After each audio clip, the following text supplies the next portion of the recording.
Digital electronics circuit ಪ್ರಾಧ್ಯಾಪಕ ಗೌತಮ್ ಶಾಹ, ವಿದ್ಯುನ್ಮಾನ ಮತ್ತು ಸಂವಹನ ವಿಭಾಗ, ಭಾರತೀಯ ತಾಂತ್ರಿಕ ಸಂಸ್ಥೆ ಖರಗ್ಪುರ್. ಉಪನ್ಯಾಸ 2. ಟ್ರಾನ್ಸಿಸ್ಟರ್ ಒಂದು ಸ್ವಿಚ್ ಆಗಿ ಹೇಗೆ ಬಳಸಬಹುದು. ಎಲ್ಲರಿಗೂ ನನ್ನ ನಮಸ್ಕಾರ. ನಾವು ಈಗ 2ನೇ ಉಪನ್ಯಾಸಕ್ಕೆ ಹೋಗೋಣ. ನಾವು ಮೊದಲನೇ ಉಪನ್ಯಾಸದಲ್ಲಿ, ಅಂದರೆ ಇದರ ಪೂರ್ವದಲ್ಲಿ, ಡಿಜಿಟಲ್ ಟೆಕ್ನಾಲಜಿ ಏಕೆ ಮಹತ್ವವಾಗಿರುವುದು ಎಂದು ನೋಡಿದ್ದೇವೆ.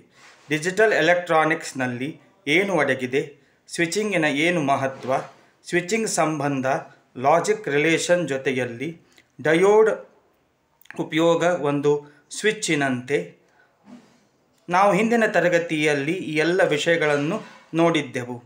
ನಾವು ಡಯೋಡ್ ಅನ್ನು ಒಂದು ಸ್ವಿಚ್ ಆಗಿ ಆ್ಯಂಡ್ ಮತ್ತು ಆರ್ ಗೇಟ್ಗಳ ನಿರ್ಮಾಣ ಮಾಡಲು ಉಪಯೋಗಿಸುತ್ತಾರೆ. ನಾವು ಒಂದು ಪ್ರಶ್ನೆಯಿಂದ ಉಳಿದಿದ್ದೇವೆ. ಅದು ಏನೆಂದರೆ, ನಾವು ಇನ್ವರ್ಟರ್ ಲಾಜಿಕ್ ಅಥವಾ ನಾಟ್ ಲಾಜಿಕ್ ಅನ್ನು ಡಯೋಡ್ನಿಂದ ಪಡೆಯಬಹುದೇ? ನಾವು ಕಂಡುಕೊಂಡಿದ್ದೇವೆ ಒಂದು ಸಾಧಾರಣ ತಿಳುವಳಿಕೆಯಿಂದ ಇದು ಸಾಧ್ಯವೇ. ಆದರೆ ಟ್ರಾನ್ಸಿಸ್ಟರ್ಗಳನ್ನು ನಾಟ್ ಲಾಜಿಕ್ ಅಥವಾ ಇನ್ವರ್ಟರ್ ಲಾಜಿಕ್ಗಳಾಗಿ ನಿರ್ಮಾಣ ಸಾಧ್ಯವೇ? ಇದು ಸಾಧ್ಯವೇ, ಸರಿಯೇ? ನಾವು ಇವತ್ತಿನ ಉಪನ್ಯಾಸದಲ್ಲಿ ಏನೇನು ನೋಡಿದ್ದೇವೆ ಅಂದರೆ, transistor as a switch, input output ಗುಣಲಕ್ಷಣಗಳು ಮತ್ತು ಮಹತ್ವವಾದ ಪ್ಯಾರಾಮೀಟರ್ಸ್ ಆದ noise margin, transition width, logic swing, fan out. ನಾವು ಇವತ್ತು ಮೂಲ ಮತ್ತು ಸರಳವಾದ ಸರ್ಕ್ಯೂಟ್ ಆದ ಟ್ರಾನ್ಸಿಸ್ಟರ್ ಅನ್ನು ಶುರು ಮಾಡೋಣ. ನಾವು ಎಡಗಡೆ ನೋಡಿದಂತೆ ಸ್ಲೈಡಿನ ಒಳಗೆ ಒಂದು ಸರ್ಕ್ಯೂಟ್ನಲ್ಲಿ NPN ಟ್ರಾನ್ಸಿಸ್ಟರ್ ಆದ ಬೈಪೋಲಾರ್ ಜಂಕ್ಷನ್ ಟ್ರಾನ್ಸಿಸ್ಟರ್, ಇದರಲ್ಲಿ ಬೇಸ್ ಮತ್ತು ಎಮಿಟರ್ ಮತ್ತು ಕಲೆಕ್ಟರ್ ಎಂಬ ಭಾಗಗಳನ್ನು ನೋಡಬಹುದು, ಸರಿಯೇ?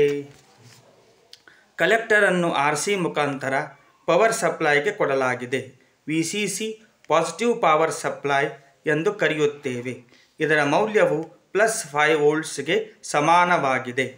ಬೇಸ್ ಇನ್ಪುಟ್ ವೋಲ್ಟೇಜ್ RB ಮುಖಾಂತರ ಕನೆಕ್ಟ್ ಮಾಡಲಾಗಿದೆ.